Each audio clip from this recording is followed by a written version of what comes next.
You're listening to KTEIS The Pod. Welcome to another rendition of the Variety Hour, where we've got two guys, sides, themes, things, and broken dreams. I'm Todd. And I'm Nate. That's right. He's my co-host with the COVID co-most. Yeah, sadly I do. And that's all I've got for my radio voice. Yeah, well, it was good. Good intro there. Thank you. But yeah, sadly we are doing remote recording this week. I probably sound nasally to most of you. I do have COVID. We talked about it briefly before we started recording, and we'll get to what we do on this pod, but where do you think you got it?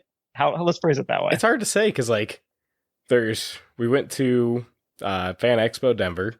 Yep. Shit ton of people. And everyone I went with, no one got it but me. Knock on wood, that includes me. Yeah.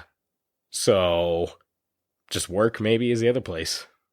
So your work is more irresponsible than the entire Fan Expo community.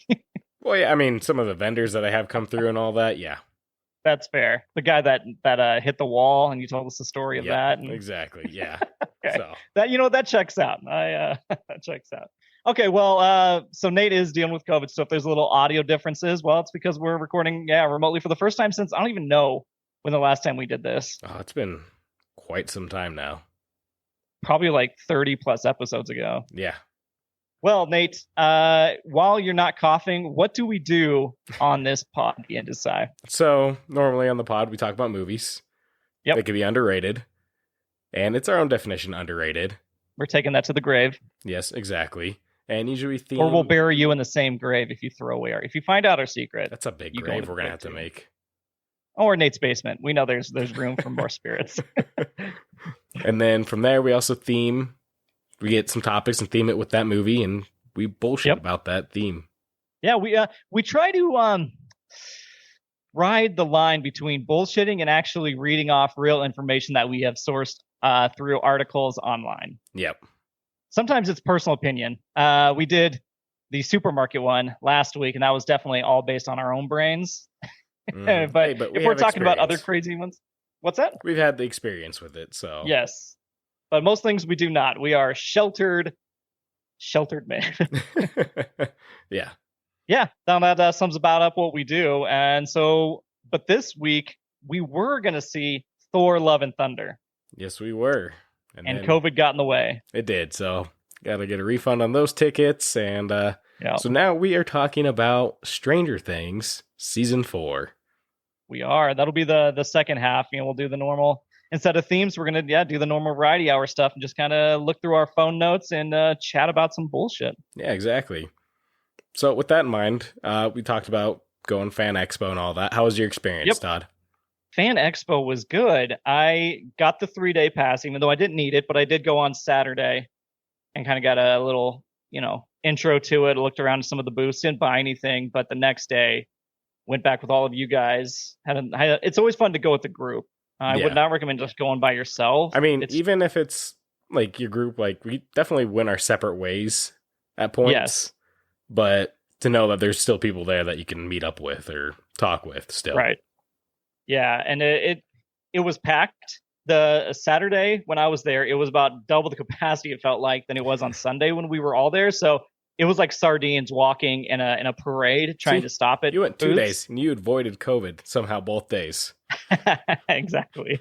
Sunday was really nice. I enjoy talking to some of the vendors, because they're just trying to push their art out there, trying to get seen. It's all, brand awareness at this point. They may make sales, they may not, but it's really cool to kind of see the different art styles that showed up this year as opposed to previous ones. Yeah. I feel like there was more variety this time.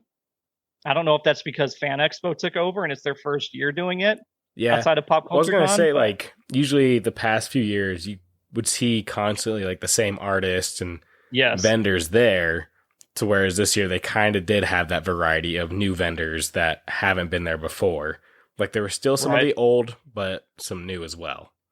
Yeah, there's definitely some classic booths where you see them every year, and it's always cool to have those kind of touch points. Mm-hmm. There was only a few actual comic book stands. Yeah, not a whole lot, and even then, it was slim pickings. It's very niche to find a good comic booth. Like there are, but some of them are already shops here in Denver where it's accessible, not just going to the con. It's outside the con I can go to type deal. Yeah, I found myself running into the same thing. When I was there, I came across Hall of Justice, which is a really good comic book shop. I've been there multiple times for you guys during Free Comic Book Day. And that's just kind of the issue, is like I was just there at their place for Free Comic Book Day. So whatever I've seen at Hall of Justice, I probably have already like found. And so going there, it's like, okay, I might look through some more comics. I did buy a few of them from them just to support them being at the con, you know. But it's one of those, if you're in the area, you probably don't need to go sourcing through them.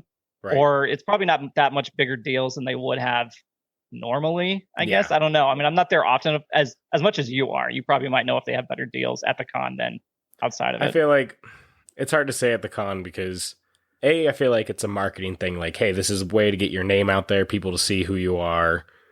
But then B, you got to get your cost back for what you spent on the booth. That's true. So I feel like you can't be making the most deals per se that you would find better at their shop that's like on Free Comic Book Day or their anniversary sale or, you know, their own Black Friday kind of sale thing, whatever it may be. Yeah, and so I mean, but other than that, I mean, I wish there was more comic book shops because that's what you think about when you think about a con. Even, and I do remember in previous ones there was a giant display one that had a bunch of the pull out boxes and stuff. Yeah, that wasn't there. Like it's very slim picking, so it's gone a lot away from the comic side of it. And people, when you talk to the people that don't go to these cons, they're like, "Oh, is that the Comic Con?" So like, what do they do there? A bunch of like comic book guys, and it's like, actually, no. I have to explain. Like it's like major celebrities now. It's all sorts of popular culture itself. Like you could, you know, a lot of obviously Mandalorian and Star Wars still takes over, but it's recent movies and TV shows and anime, and it's all over the place now. It's not just for the diehard crew that want to collect comics. Yep. So. But yeah, so I mean, otherwise, I got a really good beer. They always do a special beer. They did Dr. Hoptopus this time, which is an IPA. So of course I liked it. Nate, I don't think you tried it, did you? Nope, I did not. It was a good one. But Nate has a very different experience than the rest of us. Nate is like going into war, okay? He's got his backpack. He usually, in the past, this time he didn't because I think he was with a significant other, but he usually throws on the headphones, gets out a granola bar, and is just gone for the entire con. So it's like we were talking in a group separately from Nate, and I was like, not sure why we go with Nate sometimes because it's not like we're just there for the car ride to and back.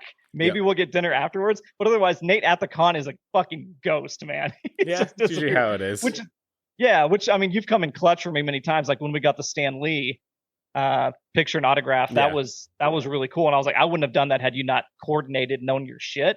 But yeah, he's like on a mission. So he's the diehard guy, whereas I got about a portion through the day, spent too much money on art, and then just sat against a wall and watched everybody walk around.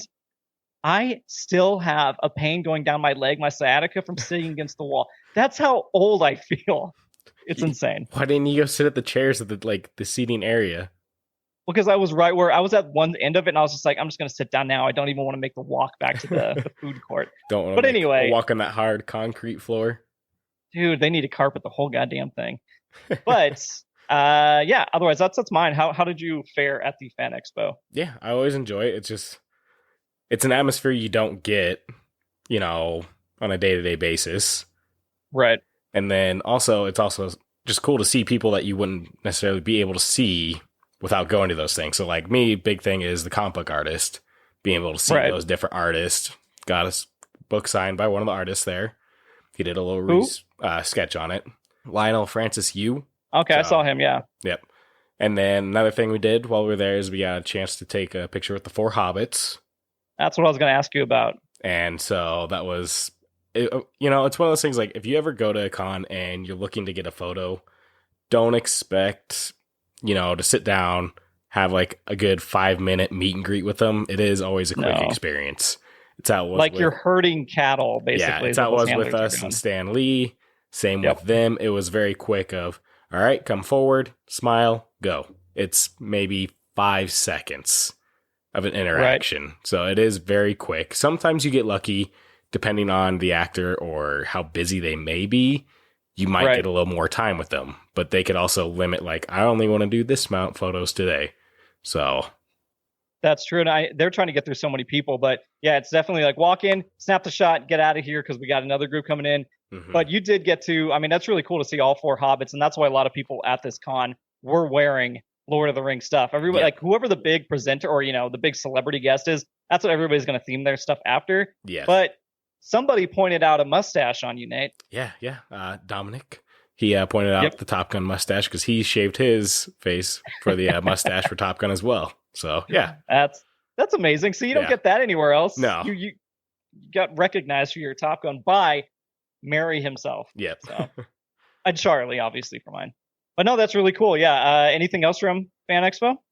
Not a whole lot. I mean, you get a chance, check it out. You'll find something you like there, I'm sure. Yeah, there's something for everybody. A lot of families were there. Way too many strollers, I have to say. But there was a lot of families there. Yep. And I know in one of our previous episodes, I had to backtrack, talking to awkward people. That still happens. You just buckle in. You buckle in. Yep. Oh, yeah. We saw that a couple times where someone was at a booth talking to the person that owned the booth. And you could tell, like, they're not really interested in the conversation, but they're there representing their brand, their company. Therefore, they have to keep the conversation going, keep engaged. They can't really tell them, hey, I'm done with you. I need to focus on other people type deal. But, No art for you. Yeah, what if they just pulled a soup Nazi on everybody? Yeah. That'd be great. That would be good. Yeah. All right, Nathan. Well, should we get into some of our phone news? Yeah, we could go for that. You want to start it up this time? Yeah. All right. What do you got for me? Our most anticipated movie of the year, Avatar 2. The Way of the Water? The Way of Water? Yeah, that's the one. Waterworld Part 2? Okay. So James Cameron, he's had some tweets come out. Uh-oh. So this tweet here, I don't want anybody whining about the length when they sit and binge watch TV for 8 hours. I can almost write this part of a review. The agonizing long 3-hour movie, it's like, give me a fucking break. I've watched my kids sit and do 5 1-hour episodes in a row. It's okay to get up and go pee. And this is about the length of Avatar 2. Okay. And I'm like, that's ridiculous that he's bitching about it being like, people bitching about it being too long. If it's a good, compelling story, you shouldn't have an issue about it being long. Right. And so I was just like, that's ridiculous. And plus, if someone binge watches a TV show, maybe it's because it's good. Or B, because they can pause it and go take a pee break and not miss out on anything. No, yeah, I totally agree. He's setting it up to be an issue of how probably boring his movie is going to be. You know why people can binge multiple shows is because they have a start, a middle, and an end to each episode. So they draw you in and they keep you going. And you're like, oh, I have to know what the next thing is because there's a cliffhanger. This probably doesn't have that. Yeah, exactly. It's no one asked for this. So I was like, I feel like he's already trying to defend his movie that hasn't even come out yet, which is just not good. That is not good at all. I mean, it's too far after number one for you to even have to start to defend this movie. Dude, I don't know. I am still not sure if I'm going to see this in the theater or if I'm going to wait to hear first and then decide. Yeah, and then one of his other posts was, the trolls will have it that nobody gives a shit and they can't remember the characters' names or one damn thing that happened in Avatar. Then they see the movie again and go, oh, okay, excuse me. Let me just shut the fuck up right now. James Cameron. What? Yes. What? He thinks that's what we're saying? Yes.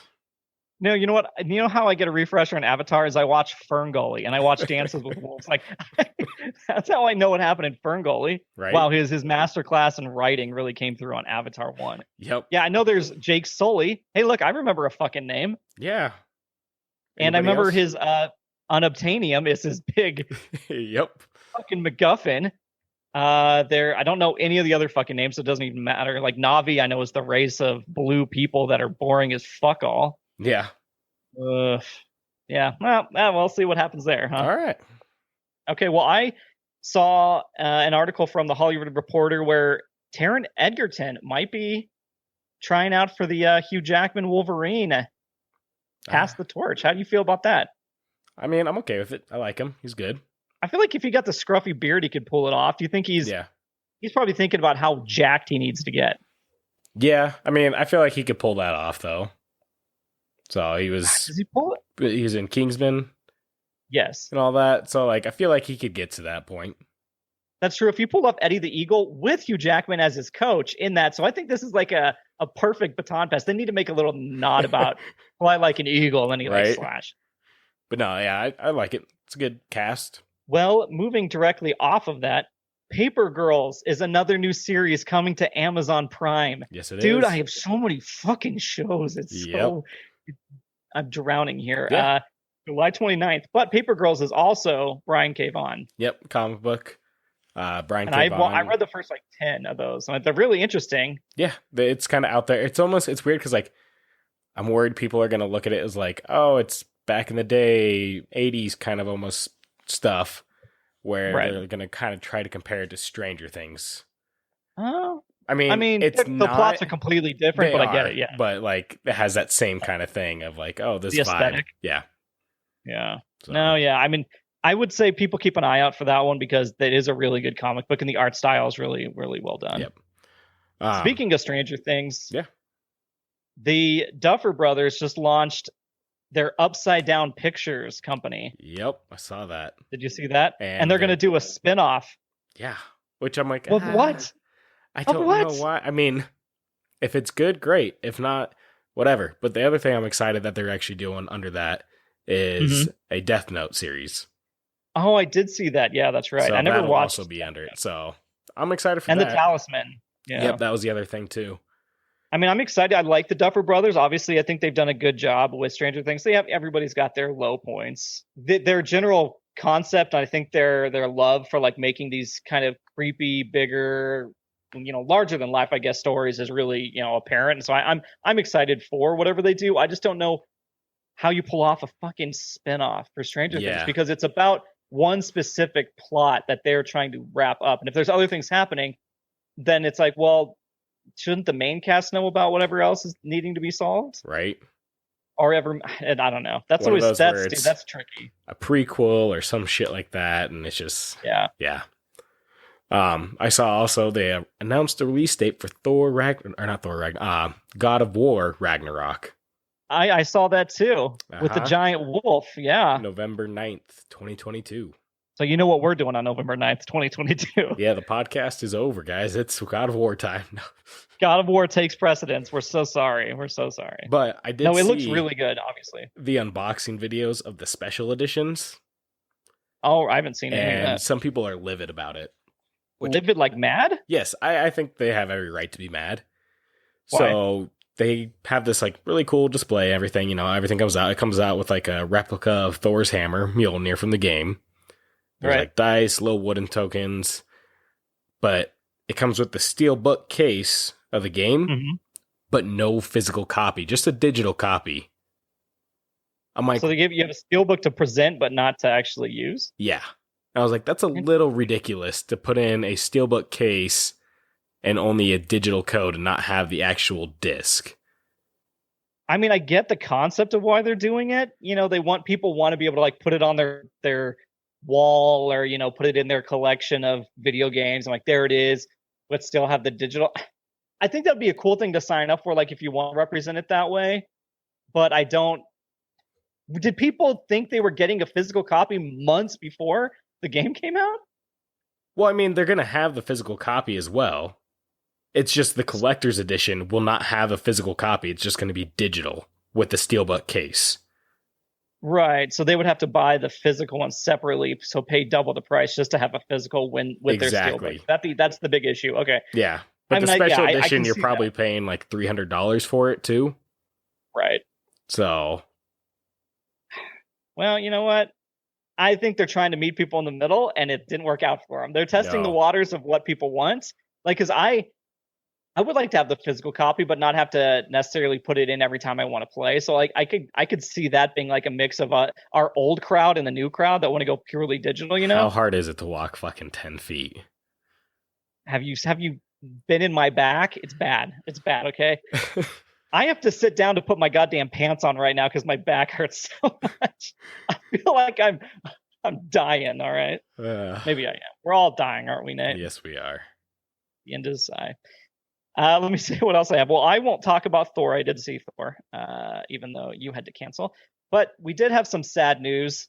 James Caan died. Mm-hmm.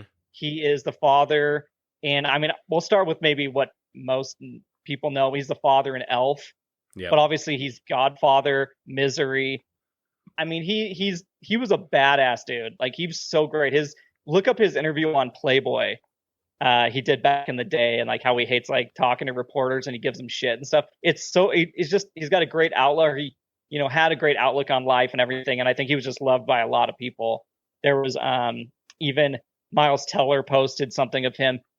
He sent Miles Teller like a message just through Twitter, like, "Hey, I really like your work. Keep it up. You're a great person. I'm looking forward to see what you do." Just out of the blue, like in 2020, he sent that, and it's really cool to see like this guy was a legend.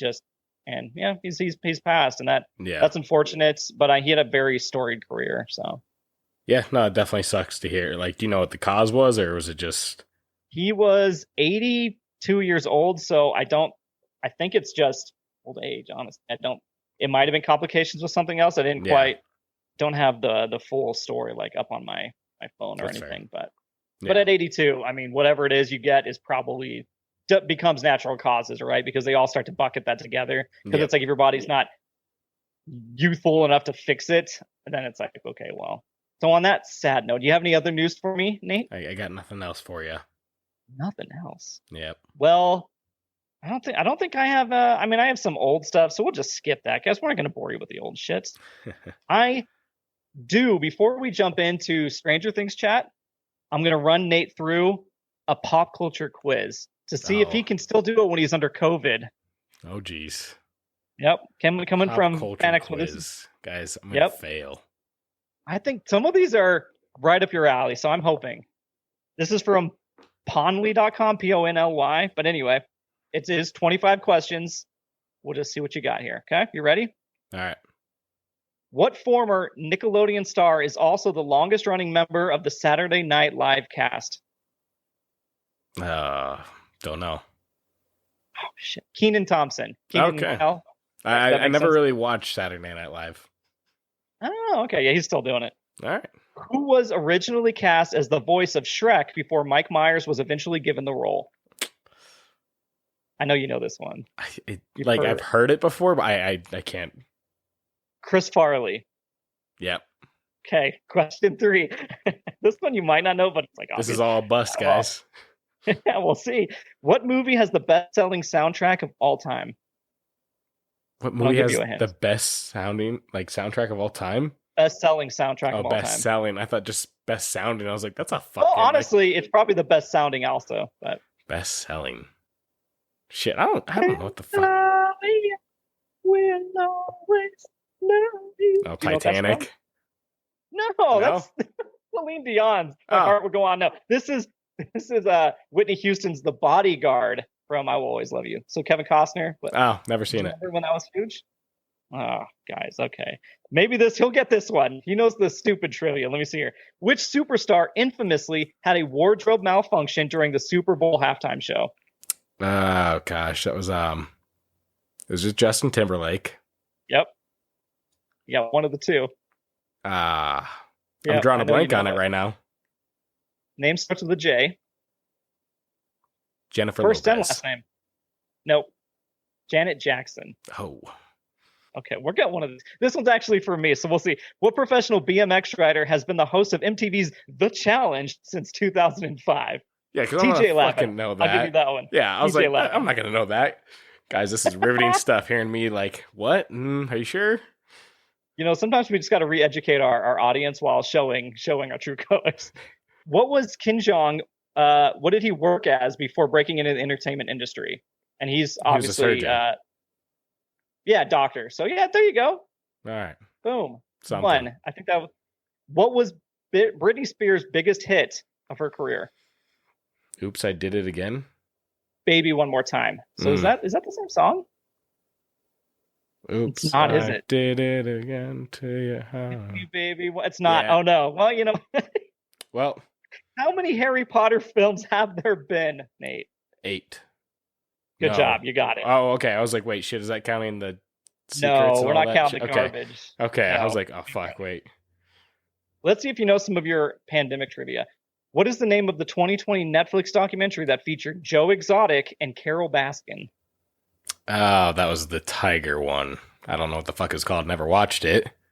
Tiger King. You were so close. You were so fucking close. This one, I guarantee you know because we've talked about it. What is the longest running game show on network television? Is that The Price is Right? Or is that... You know it. Okay, yeah. That is. Let's see. Oh, this one, I don't know if you're going to... This is the 90s. What 90s sitcom originally started with the alternative name Good Morning, Miss Bliss? And I can picture them saying that in my head. I have no idea. Miss Bliss was the teacher for the Saved by the Bell cast. Oh, shit. Yeah. We've done this trivia on the pod, so let's see what your memory is. What actress lied to producers about her age in order to get on That Mila 70s Kunis. Show? Oh, he got it. Okay, so that one's good. What actress had roles in both Mean Girls and The Notebook? Never seen The Notebook, so I don't know. You can't even picture? No, I haven't seen The Notebook. The cover? It's in rain. Yep. See, you do know some of it. Well, it's the guy actor in Notebook. Is it Ryan Gosling? You know it is. It is. Who's his counterpart? Oh. She was also in Wedding Crashers. Yeah, I don't know actress name. Okay, Rachel McAdams. I swear to God, guys. I swear to God. What rapper turned actor stars on Law and Order? Ice-T? You know it. How do you know that one? That was just a guess. That was a literal guess. Because he seems like the guy that would go to TV acting. That's rude. Okay. There's good TV actors out there. Like TV acting, like TV's kind of overshadowed movies nowadays. That's true. What Austrian American actor served as the 38th governor of California? Schwarzenegger. You know it, the governor. The 2010 film The Social Network chronicles the creation of what social media platform, Nate? That's the Meta Universe, Facebook. Yep, basically. Yep, Facebook. What was the first release movie that takes place in the Marvel Cinematic Universe? That would be Iron Man. Yep, it was not a trick question. I thought they might trick question on that. And be I was like, wait, hold on. I had to think about it because I was like, Incredible Hulk, but that came out after, so. But it wasn't like MCU proper, right? Yeah. Well, what year technically was, but it still came out after. Was it? Yeah. I thought it came out before. No. No, I would have failed that one. What year does Marty McFly return to in Back to the Future? Gee. Was it 87? Nope. Shit.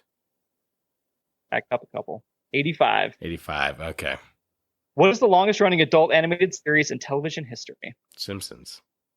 Yep, there you go. Who is widely considered the king of rock and roll? Elvis. Got that one too. Who voiced the role of the genie in the Aladdin film? Are we talking about the remake or? No, the animated. Okay, Robin Williams. Got it. What is the name of the chain of burger restaurants owned by Mark Wahlberg and his brothers? Marky Mark's Double Stuffed Burgers? No, it's actually way more punny. Wahlburgers. Oh. Right? That's pretty good. I'll give him that. That's pretty good. Okay, what is the name of the fictional town where Stranger Things is set? Hawkins. Oh, we got that, guys. Have you ever seen Rick and Morty? No. Skip that one. The final question. What is Spider-Man's middle name? Ben. Oh, he got it. Because you know the Uncle Ben trivia. That's what helps, right? Benjamin Parker. Okay, that was it. You know what? You did absolutely atrocious, but yes, I'm going to blame it on your COVID brain. That's what we'll do. We'll do this one as a wash. Yeah, totally. It was all COVID brain, guys. I'd be curious to see how many I feel like a lot of our listeners would actually know most of those answers. Oh, yeah, they'd know more than me. No doubt. Because those answers, I think I knew all of them. Oh. Maybe I wouldn't. He knows all of them, guys. No. Most of them. I would have gotten Benjamin, actually. I would have forgotten that that's part of his, after Uncle Ben. There's a few in there I'm sure I would have fucked up. But I got to actually cherry pick out of 77 questions. So the ones I didn't care about, I just went along. Well, anyway, now that we're out of Trivia Row, should we talk? Stranger Things Season 4. Yeah, let's go for it. All right. Well, let's start at the very beginning. we're going to go episode 1 here. Okay. And I'm going to give a rundown of what kind of happened in this episode. Spoiler alert. So you've got the number experiments for the kids in the lab. You start to learn that there's a guy named Henry that's kind of like teaching 11 some more stuff as she's like trying to solve a little puzzle. 11 is bullied in the current time. She's getting bullied the hell out of her, which is bizarre to me. You've got D&D, the Hellfire Club, where Eddie is introduced, the leader of the Hellfire Club, and then Vecna as their main our antagonist is introduced. You've got Max, who is running against like clocks are starting. She's starting to hear clocks and visualize clocks. And then the Running Up That Hill song by Kate Bush is playing, which, by the way, is number 1 on the UK charts after 36 years and has made her like 2.3 million. Oh, yeah. That thing has shot up like crazy. Yeah. And it's a good song. I actually have it. I have Placebo's version of Running Up That Hill on my phone. I've had it for years. I love their version of it. But yeah, it's a great song. But it's crazy that the new generation like hears it and it's like, oh, here's 2.3 million for something you did in 85. Right. That's awesome. But yeah, the horror vibes are back. So what about episode 1, Nate? So how do you generally feel about the start of all of the new series? I know we both were kind of on the same page that it returned to like season 1 feels.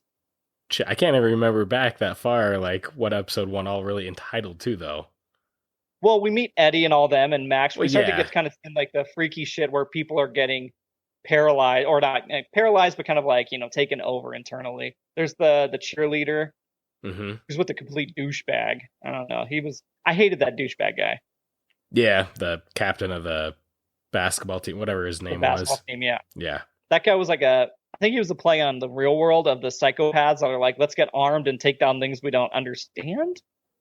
Well, yeah, he definitely was, because in the later episodes, he started like the movement of like, oh, this is the devil's work pretty much. And he's like very much about church, and he goes to like the town hall, right? He's like, oh, and we will obviously jump around. I'm just kind of laying out kind of what episodes happened with things, but he starts riling up all these grown fucking adults, who also have children that are missing, and he's like, your kids are all about this satanic thing, and they're the reason whatever his girlfriend is dead, and all the parents of the actual kids are just like, oh geez. Oh, geez, you hear what he's saying? Like, at one point, wouldn't one of the moms stand up and be like, go fuck yourself? My kid is not a devil worshiper. Yeah, exactly. Just because he's not responsible for this murder. Yeah, and on top of it is like the fact that none of the parents though still were like, hey, the Hellfire Club, that's a D&D group that my kid is a part of. Not like like they have no idea what their kids are doing at all. Apparently. Was that the 80s? Was that growing up? Parents didn't know what your kids were doing? That's kind of fair. I know that they didn't know when but they would know if I wasn't like a recurring D&D group. I'm sure that would come up, right? That, or the fact that you have a t-shirt called the Hellfire Club. Yes. Like that's should take an interest at that point. Let's see. So episode 2, this is where we get introduced to Hopper being in the Russian prison. This is like his bottle episode. Yes. And he's getting inside help from one of the guards who kind of becomes like a main character. I think he's still alive at the end of this whole thing, isn't he? Yes. Okay. And then Joyce and Murray, the conspiracy theorist Murray. Yeah. I love that character. Murray was great in this season. Yeah. He was kind of wore thin a couple, like maybe last season. It'd be like, he's just kind of the kooky guy in his little locked house or whatever. But then he's all in this time. Yeah, he is. His which karate is great skills. because I love that actor. What's that? With his karate skills and all that too. Yes. Which is, of course, there's a little slapsticky nonsense in there in the plane ride when they're going over. But they meet Yuri, who was the biggest. I hated that character, Yuri. I couldn't stand him because it was like he was the stereotypical, like, yes, we know he's going to betray. Oh, he's betraying again. Oh, he double-crossed them. Yep, he did it again. It's like, okay, at what point can we just have him either be removed from the equation or he turns good? And it's at like the very last second that Yuri turns good. Yeah. The whole speech of like, oh, I thought you were, Yuri the Brave and all that. And that's all it took? Yep, exactly. But I thought it was ridiculous because Yuri was like a peanut butter smuggler or whatever, right? Yeah. And horrible timing for product placement in the show was Jif. Because they had the 2 separate parts of the season. The first part of the season when it came out, I saw Jif. There was actually a national recall on Jif for salmonella during that time. Ooh. So I was like, that's horrible timing for that to happen. Because this is their moment of like, hey, let's put it, get a little marketing in there for Stranger Things. Wow. I didn't hear about that at all. Yeah. Good research skills there. You got GIF, huh? I don't have GIF. Well, okay. No, I think I have Kroger brand. Oh, yeah. So, but no, the only reason I know that is probably made at the GIF factory. The only reason I know that is being in the grocery industry. So that's true. Because we had insider knowledge over here. Those. Wow. I'm sure some safety manager got fired. Oh yeah. Like right now, do the outbreak 2 months from now, guys. What do you do it now? Like, who let this out? They're probably more mad that it got leaked. Yeah. So that was 2 and 3. So kind of 1, 2, and 3. Before we jump on to 4, there's the whole 11 being bullied. Yes. I don't get how she can immediately be bullied, because she's not like, she's kind of shy, I guess, but like she's mercilessly bullied. Like it's one of those things where everybody in the school is like a one-note character, which I hate that trope. Yep. Where everybody's like, yeah, fuck that person separately. No one's like standing up for her at all. Yep, exactly. Well, it's like even that point where it's only her being picked on, even though Will is there with her. Yep. He's not even really being picked on, even though they're associated together. Because usually, like, when people are associated together, they get picked on together. But that doesn't happen at all. It's just L, and that's it. Yeah. I mean, especially for that group, like they're all quote unquote nerds, right? They're all doing different D&D things and kind of quirky, and they've been through some trauma. So yeah, if anything, Will would definitely get bullied. Yep. But on the other side, Dustin would get bullied pretty bad. Like they would all be in that kind of like nerdy zone where everybody's like, well, the 80s like pick on you type thing. Yeah. But for her to get singled out so bad, especially when they go to the roller rink and she gets filmed and all the parents and employees are just watching like, oh yeah, look at them humiliating her. That was the other part that was ridiculous. Like no one is just like, there's no fucking adult there apparently on supervise. Like there's no manager, none of that shit. It's just like, nah, we're just going to let this happen. Get this big ass camera and film this ridiculous, like hazing. And the fucking DJ turned it on. Yeah. And was like, the DJ was in on it. Like, what are you doing? They even tried to stop him when I think Mike was like, turn it off or whatever. And they're like, no, somebody was there and said, turn it off. And they're like, nope, who cares? Yeah. Bananas. So she had every right to bash her face in with the skate. Yeah. When she hit her with the skate, I was like, fuck yes. And then everybody was like, oh my gosh. All of her like close friends. Mike. Her, yes. Destroy demons. And they're like, who are you? What kind of person are you? It was like, dude, she basically was trying to harm me and making my life hell. I hit her because she was about fucking, dude. The double standard is crazy. It is. But let's move on to episode 4. And this is where we kind of get more. We get Nancy and Robin who go and meet Robert Englund, who is the true like Vector's dad or what? Vecna's dad, I think. And he is obviously Robert Englund plays Freddy Krueger in the movies, or did in through the 80s and everything. I don't know if he reprised it or not, but super great actor. He plays the father with his eyes like gouged out, and it's like it's a really creepy scene. Again, the horror vibes for the first half were really good. Oh yeah, where they bring him down to meet him. Yeah, it was definitely eerie and creepy, and like you didn't know what to think of him going in too, because you're like, is this the bad guy actually? Right. When you're going in, so they kept you on your toes thinking the entire time through who is bad, who's good. Well, and this is where we do get the information that the music saves people, like a connection to the real world, I guess, is kind of what it is. But music's like the best case for it. And so that Max is listening to Running Up the Hill all the time. So they realize turn that on, because she's actually getting fully possessed, which is a really cool scene where she's like, they're all floating in the air. And it's like, I don't know, it's very epic. They made it feel very epic. And that's what I like about the Stranger Things season 4. And this episode's where you also learn about Surfer Boy Pizza and their friend. I did not love that guy that much, as much as they wanted people to love him. Why not, my dude? Because of that shit. It was so much of that. Like they hit it over. Like he never took anything seriously, which like, it's fun, but their cast is so big. I don't know if they needed him to be such a big part. It sounds like he's probably going to be there through the end of it now. Yeah. Well, I mean, they really went in depth on the show. So the number on his truck, you can actually call that number. Oh, really? And that number links up to Surfer Boy Pizza. So, was Surfer Boy Pizza?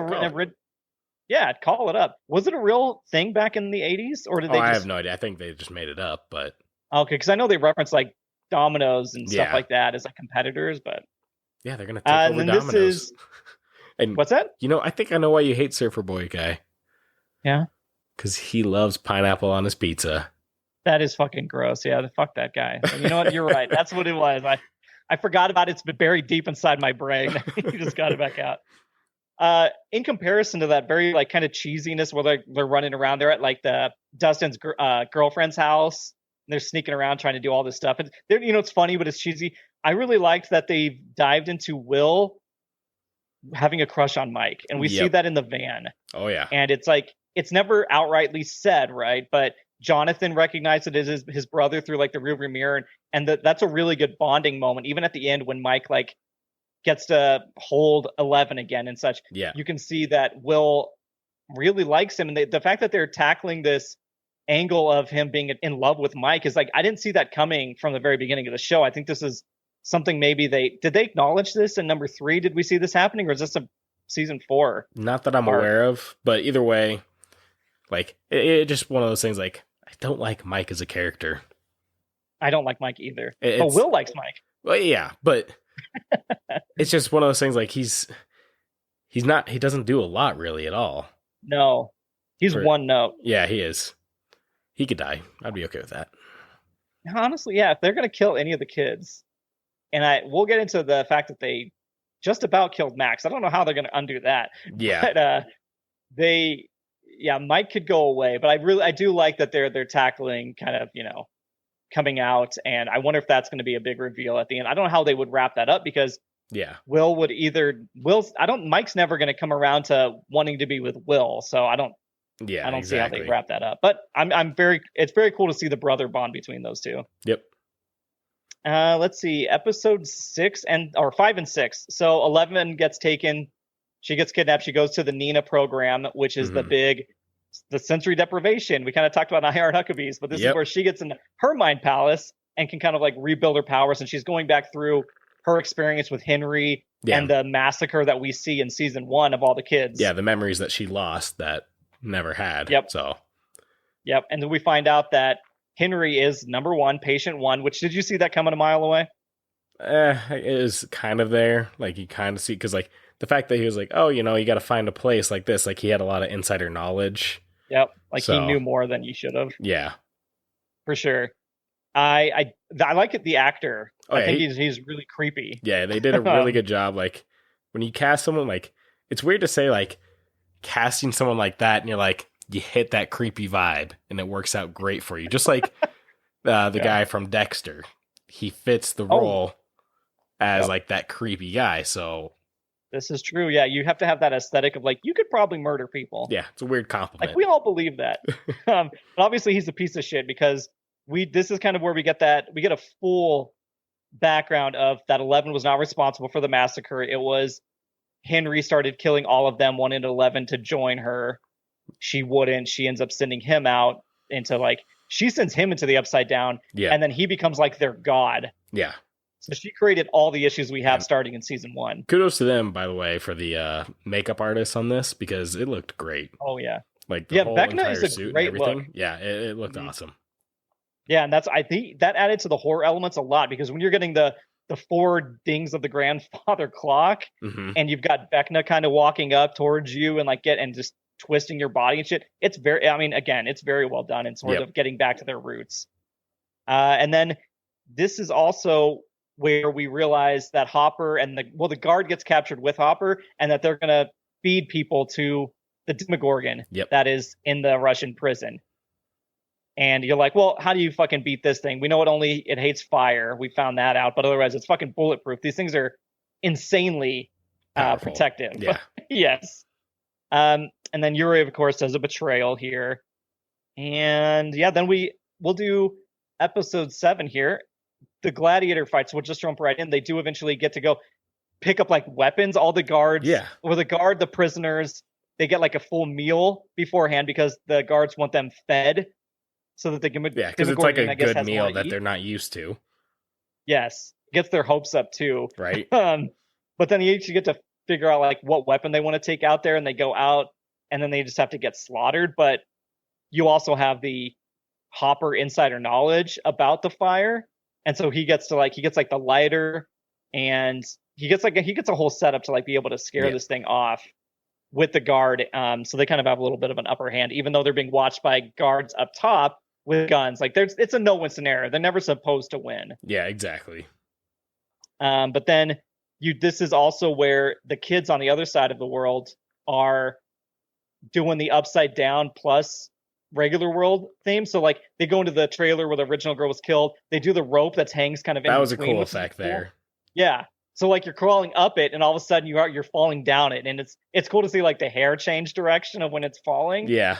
I don't know how that would have been a cool moment on set to see that stuff happen like in real time, like how they're faking that. Yeah, no, that would have been an interesting one. And I was just thinking like the logistics of like actually going through it, because like my big thing was like, okay, you definitely overthink this like I did, where it's like, okay, the rope is kind of pulling both ways. What happens if you're just torso right there in the middle? Right? Is it just pulling on both half of your bodies? Yeah. Don't stay there long enough, right? Yeah. Or I guess you would just be stasis in the middle, but it's very weird because the rope should be able to be pulled all the way through, right? You'd think, yeah. Because if you can pull yourself through it, the rope shouldn't stay still. Yeah. I never understood. I mean, it was a cool visual. Let's just give them that. Yeah. It was a great visual when they flip over. And I really liked them showing more of the upside down world, because I think back in the other seasons, it was just a weirdly like snowy, woody area, because I think it was just a lot of Will. Well, yeah, that, and it was just the house, Will's house or whatever, mainly. That's true. And Barb's pool. Yeah, exactly. So yeah, it was really cool to see them kind of going off and seeing the parallels, and like, don't step on the vines because it's all a hive mind. And then you get the bats, those fucking crazy bats that nearly take out Steve. They're all fighting the hell out of them. And it's like, okay, now we know we have our haunted mansion. So they also hit that note. Mm-hmm. All right. I mean, obviously there's more that happens in each one of these episodes. We're doing a quick little recap because it is Nate trying not to cough himself to death over there. But we'll jump into episodes 8 and 9, which came out on July 1st. Those were the ones that took a few week break to kind of get everybody geared up for the respectively 1.5 hour and 2.5 hour episodes. Yes. How do you feel about that, Nate, before we get into it? So, I mean, all the episodes in general, even the first part of the season was long. Because, all of them were over an hour, and a lot of them probably averaged out like an hour and 20 minutes in that first part. I mean, I like the longer storytelling kind of format. I know that could get pretty old, maybe if they did weekly releases for something that's going to be that long. But shit, that final one to 2.5 hours, that's a movie. That's a full length movie. It was. But I feel like they did a good job throughout all of it. Like the storytelling, there wasn't a whole lot in there that was unnecessary. Right. So yeah, I didn't feel bored. I wasn't like, what, they could have taken that episode out completely. We've watched a lot of shows recently that could have done that. Yes. And this one was like everything. Yeah, you're right. Needed to be in there. The directors, or the Duffer Brothers, said that season 5, the final one, will have shorter episodes but a long finale. Yeah. So I mean, we're going to get back to a similar format. Yeah. So I mean, it's good. As long as they can get the story of what they want to say out, then great. But yeah, it just depends on what they want to do. Well, you know what? You're right. Yeah. Nate's whatever's going to happen is going to happen, guys. So. Exactly. What do you think of Eddie real quick as a character? Oh, yeah. I really liked Eddie. The first episode, I was like, oh, this is going to be one of those shitty characters that I hope dies. And obviously we're in spoiler territory. He does, but then you don't want him to die. Yeah. Because he's a coward, but it's the whole redemption arc. Yes. Which was really cool. Not running when you're like, well, you could have still ran. Yeah, he still could have survived. You did your good job of saying you're not a coward. You played the Metallica song and pretty badass. much sacrificed yourself right there. Yep. He plays Master of Puppets on the trailer roof, and Metallica was responding to, and they said they loved it. They thought it was awesome, and their sales after, again, 36 years have skyrocketed for that fucking song. Yep. And that song was already popular as shit. So yeah. I'm not even a Metallica fan, and that was a badass moment. It really was so pure 80s, dude. Like, it's in a lesser show, that would have been like, I can't believe they just did that. How dumb. But this was like, fuck yes, dude. This is such a cool thing. All the bats are coming back to him. And it was great. And just like the fact that it's all upside down too, like the aesthetic as he's playing, it really just all comes together. Yeah, it's like this could have been a Metallica music video back in the day. Yep. But yeah, so I guess for the episode proper, this is them with the big plan going back and forth between, you're kind of seeing the two groups split up of kids. Like, hey, one, or there's like three of them. So Nancy gets the vision that kind of like an Iron Man, like a Stark vision from Marvel, where everybody's dead, and she's like, "Uh-oh, guys, this is what's going to happen if we fuck up, if we don't kill Vecna." Yeah. And then so they make the big plan that Max is going to be bait. Max and Lucas and Erica, his younger sister, who she's great. She was a great addition to the cast. She's fucking like, she's badass more than the rest of them. Yeah. Well, I mean, she sets a precedent in that first episode when she's playing D&D with them. Yeah. Because like she doesn't back down to people's shit. Like she shows them up. Nope. She knows who she is. She doesn't give a fuck, man. Yep. So yeah, those three go to the actual Vecna home in the real world. And that's where they're going to get Max to take off the headphones, stop listening to the song, and kind of let Vecna take her over, because he needs one more victim to open up his portals. Yeah. And Max is like, dude, he already knows what scares me. I'll just bring him in. I'll make this whole story up about how I wanted my truly shitty brother Billy to die. I'm so glad he didn't last season, because the guy's a great actor, piece of shit. Yep. And then so on the other hand, Steve, Nancy, and Robin are going to go kill the Vecna in his world, where he's like under the trance taking Max over. And then Dustin and Eddie obviously are going to lure the bats to the trailer so that they have a chance to go do it. So there's multiple things happening in that first episode. Well, even and it's a great set the stage. And then also goes with like the Hopper and all that in Russia having to fight the Demigorgon there. Yep. Like they kill the Demigorgon. Yeah. It's a bunch of shit that culminates in the end that you're like, this shouldn't have worked, but it did. Exactly. Well, he like injures the shit out of the Demogorgon. They escape, and then like he lets it just kill the rest of the guards for a while there. Because I think he kills the Demogorgon in the second episode when all like the baby ones they all come out. He kills it with the sword. Like he slices off its arm and then slices off its head. That was in episode 1 or no, episode that was 8? Like the second episode. Oh, okay. So all right, yeah. There's a lot of things happening, guys. Yeah. But yeah, between the two, they do kind of come together as like one big movie, right? So if you were to just watch it back to back, which you probably would anyway, they're just one full story. Yeah. So then Brenner, we didn't even talk about this really. Brenner finally dies, and that's Eleven's father. Yes. Or she calls him Daddy, Papa. Yeah, Papa. The episode name I think was Papa, right? And so it was kind of the play on Hopper being the real Papa and Brenner being the douchebag. I hated that character from episode 1 of season 1. Yeah. He was such a douche, but he also plays that creepy guy. He does, yes. But I really enjoyed Eleven's scene. I thought it was pretty badass of her bringing down the helicopter outside, and just because the guys are trying to snipe her ass, and they're taking shots. They shoot Brenner as they're trying to escape, and then she's like all of a sudden missing from his view, and she's got the hand out, which it's her classic hand out. This is my thing.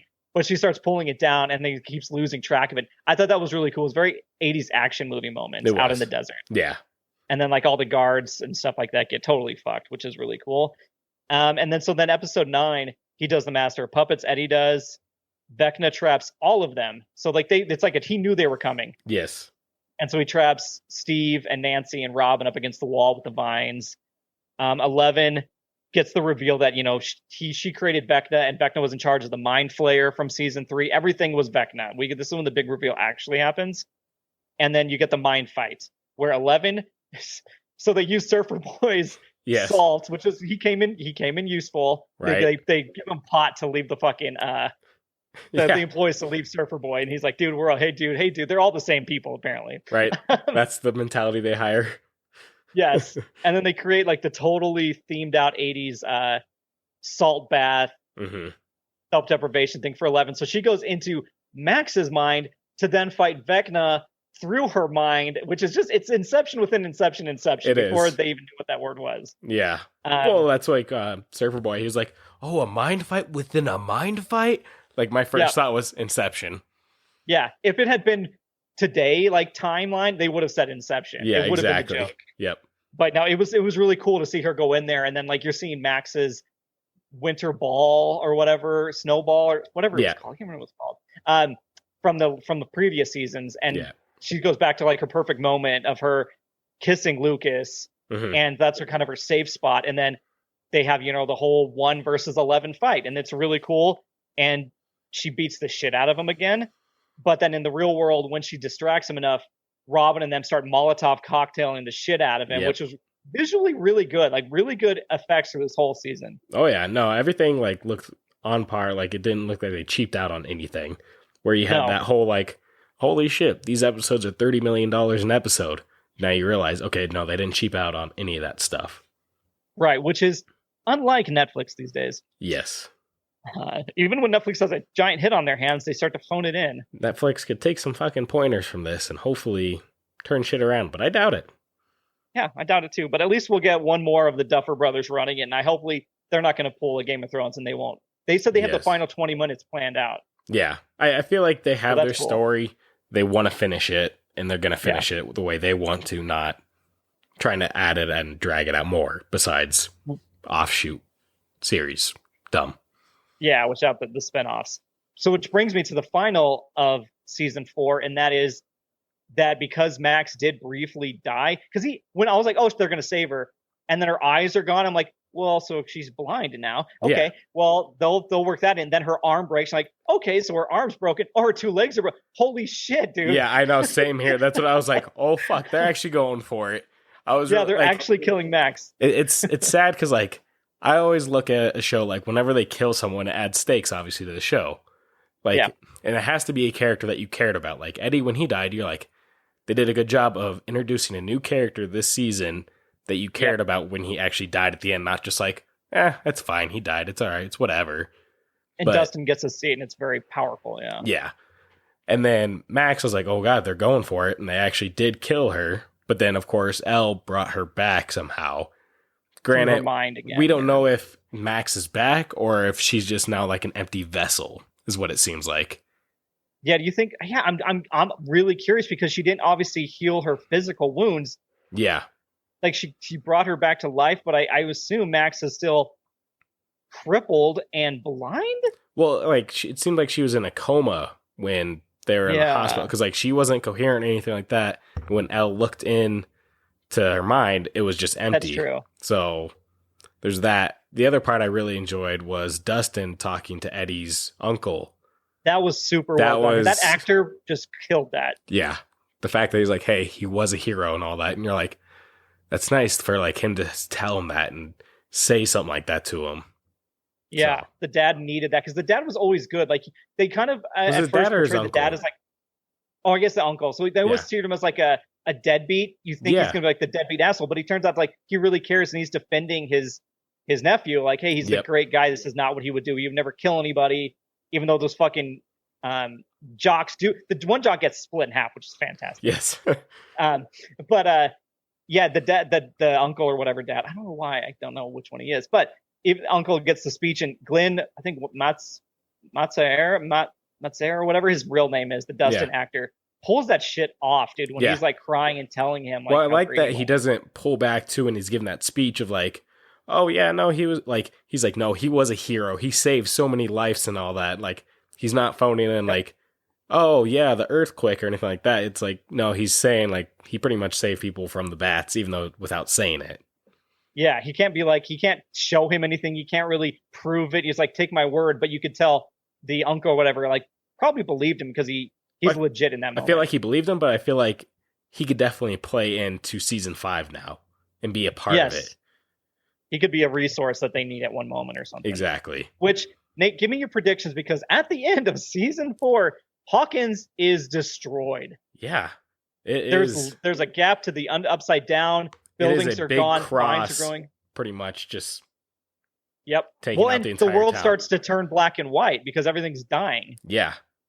So you can't explain that logically to anybody now. Yeah, no, it's one of those things like this is the point of like everything is out in the open now. There's going to be questions. And of course, at the end, you had the people going into the church. And of course, people were like, oh, the devil, that's going to be the big thing. Exactly. And that's understandable. So I guess it's going to be interesting to see what happens as far as people going against it and going for it. Who's going to be on what side. Right. So you're going to actually get the parents involved, maybe. Mm-hmm. What do you think is going to happen with, like, how do they stay in Hawkins? Because Hawkins is basically gone and it's going to be under military lockdown. I mean, how far does that shit spread? Because it was moving up the hill as they were all standing on like the big epic shot at the ending. They're all standing there watching it. But How far does that spread? How do the kids even still have any sort of agency in it? Because 11's the only one that can really do anything. How are they going to get this quirky group of 80s kids involved enough to be like, we can make a difference? Yeah, I have no idea how they're going to really bring everyone in, but that's not my story to tell, Todd. Well, the Duffers have the final 20 at least. We'll write the first 40. But I mean, I feel like you can make some good predictions. So you look at Stranger Things, it's all D&D based. And you're a big D&D guy. You know all the D&D and stuff. So what's coming in season 5 with all your D&D knowledge? What he means by that is I have no idea. I know that at the very last image we're going to see is a natural 20 dice roll, right? It's going to land on 20. That's it. Okay, Todd's saying dragons. He's saying dragons are going to show up because it's dragons. Maybe there'll be a demo dragon. Yeah. And 11 will ride it in and take out Vecna. Because Vecna's somehow still alive, even though she destroyed him. I don't know what form he comes back in. Maybe he does come back in as Max or something. Yeah. But then you've obviously killed that character for real if that happens. He's going to come back in, like, because obviously Will, he's going to be affected because his whole because Will has the goosebumps thing. Yeah. So I'm excited for Will to have more of a role this final season. He deserves because a lot of them got less screen time than Murray and the mom. Yeah. What is the mom? Joyce. Yeah. Yep. So I'm excited to see kind of Will get the attention he had in season 1. Yeah, exactly. Even season 1, overall, though, he didn't have a lot, too, though, because he was always in the upside down. He wasn't in the... No, I mean, I guess, just more of like a focal point of him being the focus again, because he's always been the focus. Even with the Mind Flayer, it was like he was going after Will. Yep. And this last one, they didn't even care. It's like, Will's there, and Vecna was like, I don't give a shit. I think they would have gone for Will. But yeah. Unless that's all part of the game. That's true. So maybe he comes into full force. Maybe we'll get some Mike redemption in this last one. I doubt it. Yeah, that's fair. I don't believe it either. Yeah. Well, so overall, Nate, season 4. Yeah, definitely better than 2 and 3. And I feel like they did a good job with what they laid out in 2 and 3 to bring in season 4, if that makes any sense. No, yeah. All right. I think for anybody that's been paying attention, yes. Well, that is our review for Stranger Things. Nate, what are we doing next week on the pod, since we're not going to be recapping any TV? Well, we're going to be doing a little bit of magic, and we're going to watch The Illusionist. Abracadabra? Yes. I don't know if they even say that in that movie. Probably not. No, I doubt it. Ed Norton and...